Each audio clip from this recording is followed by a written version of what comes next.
प्रयागराज में अटाला स्थित जो जगह है वहाँ पर जो दंगा हुआ था उसमें जो पुलिस के द्वारा मुख्य अभियुक्त बनाया गया जावेद जी, उनकी बेटी हमारे साथ हैं। तो हम उनसे जानेंगे कि आखिर जो मकान जो गिरा दिया गया पीडीए के द्वारा वो मकान था किसका और कैसे इन्हें जानकारी हुई। मकान मेरी अम्मी का नाम था। हम लोग हमेशा वाटर टैक्स, हाउस टैक्स भी जो देते थे वो अम्मी के नाम पे जाता था।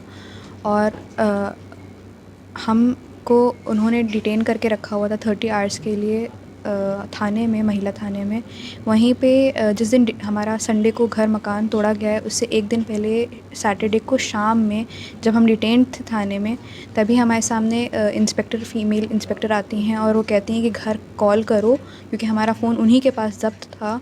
उन्होंने कहा घर कॉल करो और घर खाली करवा दो। उस वक्त हमने पहली बार सुना था कि हमारा घर खाली करवाया जा रहा है। और उन्होंने ये भी कहा था कि अब हम लोग कुछ नहीं कर सकते, घर तो टूटना है ही है, ऑर्डर आ चुके हैं। तो हमने उस दिन रात के शाम के वक्त, जब हम मतलब फ़ोन भी नहीं था मेरे हाथ में, तब हमने पहली बार सुना था कि हमारा घर टूट रहा है। तो ये नोटिस जो इशू हुई थी, नोटिस किसके नाम से थी और मकान किनके नाम पे था? मकान जैसे मैंने बताया मेरी अम्मी के नाम पे था। हम लोग के पास कागज़ भी है। किस नाम और से था? परवीन फ़ातिमा के नाम पे था। और नोटिस जो आई थी वो अब्बू के नाम पे आई थी, जावेद मोहम्मद के नाम पे। मतलब ये तो एकदम साफ दिख रहा है कि उन्होंने कोशिश भी नहीं करी कि एक बार पता कर लें कि किसके नाम पे है घर, उसके हिसाब से नोटिस भेजते हैं। तो ऐसी स्थिति में अब आप लोग का आगे की रणनीति क्या होगी? क्या करने वाले हैं? क्या न्यायपालिका के पास जाएँगे आप? हम न्यायपालिका पे पास ऑलरेडी जा चुके हैं। हम हाई कोर्ट में भी अपील करे थे और इंशाल्लाह सुप्रीम कोर्ट भी जा रहे हैं। और पूरी लीगल टीम हमारे साथ है, खड़ी है और वो हम लोग का साथ दे रही है। और हम अब उम्मीद तो सिर्फ उन्हीं से लगा सकते हैं कि जिस तरह का हमारे साथ वाक़या पेश हुआ है, जो कि हर एक चीज़ जो हमारे साथ हुई है, मतलब हमारे घर को गिराने से लेकर हमारे फ़ादर को जेल में डाल देने तक या फिर हमें डिटेन करने तक 30 घंटे तक, वो पूरी चीज़, हर एक प्रक्रिया इल्लीगल रही है। तो हम अपने हक़ की लड़ाई तो लड़ेंगे ही। तो अच्छा ये बताइए कि जिस तरह से पुलिस ने आपके फ़ादर को दिखाया, जावेद जी को दिखाया है, आप चूँकि हमेशा घर रही हैं, पिताजी के साथ रहती थी, परिवार में तमाम तरह की बातें होती होंगी, तो ये कैसा घर में माहौल रहता था और किस तरह का दिखाया गया? क्या कहना है उसमें आपका?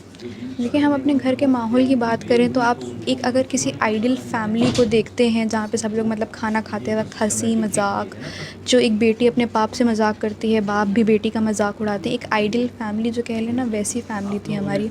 हम लोग का मतलब मेन ये बात है, लीची का सीज़न चल रहा है, हमने लीची की ख्वाहिश करी और मेरे फ़ादर खूब ढेर सारी लीची ले आते हैं घर में मेरे लिए सिर्फ। तो जब ऐसे फ़ादर हों और हमारी ऐसी फैमिली हो, उसके घर में क्या ही बात होंगी। हमारे घर में खाने बनने से लेकर कपड़े नए ख़रीदने तक की बातें चलती थीं। बकरीद आने वाली है कुछ दिनों में, ऐसे वक्त में हमारे घर में क्या ही बात हो सकती है। कुछ ही हाल में ईद गुज़री थी, हम लोग मतलब खाना पीना नॉर्मल बातें करते थे, जो हर एक नॉर्मल परिवार में बातें होती थीं।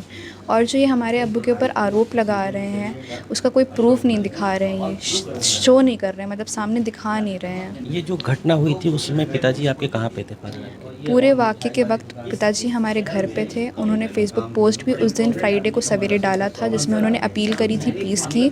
और जिस वक्त सब कुछ हो रहा था उस वक्त भी उन्होंने घर पे थे, हम लोग साथ में खाना खा रहे थे, जब हम लोग को धीरे धीरे पता चलने शुरू हुआ था कि शहर में क्या हो रहा है। जब शहर में कुछ होता है खबर तो इंसान तक पहुंचती ही है। अब्बू के पास भी कॉल आना शुरू हो चुकी थी कि ये हो रहा है। उस वक्त भी अब्बू ने फ़ेसबुक पोस्ट डाला था घर पे बैठकर, क्योंकि घर पे बैठकर इंसान सुकून से एक फ़ेसबुक पोस्ट डाल सकता है। उस वक्त भी अपील करी थी कि शांति बरकरार रहे। आप लोग फ़ेसबुक पे देख भी सकते हैं, नहीं भी है तो हम दिखा देंगे, हमारे पास है। और शाम में ही आते हैं उनको बातचीत करने के लिए, क्योंकि हमारे अब्बू हमेशा कोऑपरेटिव रहे हैं एडमिनिस्ट्रेशन के साथ और उनके बहुत अच्छे संबंध रहे, हमेशा उनके यहाँ आना जाना रहा है। तो उनसे उन्होंने जब बुलाया बातचीत करने के लिए, तो एक रिस्पॉन्सिबल सिटीज़न की तरह वो खुद, क्योंकि रिस्पेक्टेड थे को लोकेलिटी में, उनके पास लोग मदद के लिए आते थे, वो खुद परेशान थे कि ये सब शहर में क्या हो रहा है।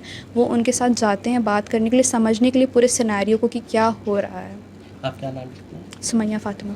तो ये थी जावेद जी की छोटी बेटी सुमैया फ़ातिमा। इन्होंने बताया कि इनको कानून पे भरोसा है और ये सुप्रीम कोर्ट तक जाएंगे इस बात को लेकर कि ये मकान इनकी माताजी का था और पिताजी के नाम से नोटिस देके इनका मकान गिरा दिया गया और इनके पिताजी को जेल के सलाखों के पीछे कर दिया गया।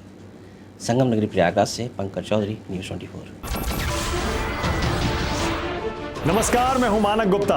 अगर आपको हमारा ये वीडियो पसंद आया हो तो इसे लाइक और शेयर जरूर करें और हाँ, हमें सब्सक्राइब और फॉलो करना ना भूलें ताकि आप देश और दुनिया की कोई खबर मिस ना करें।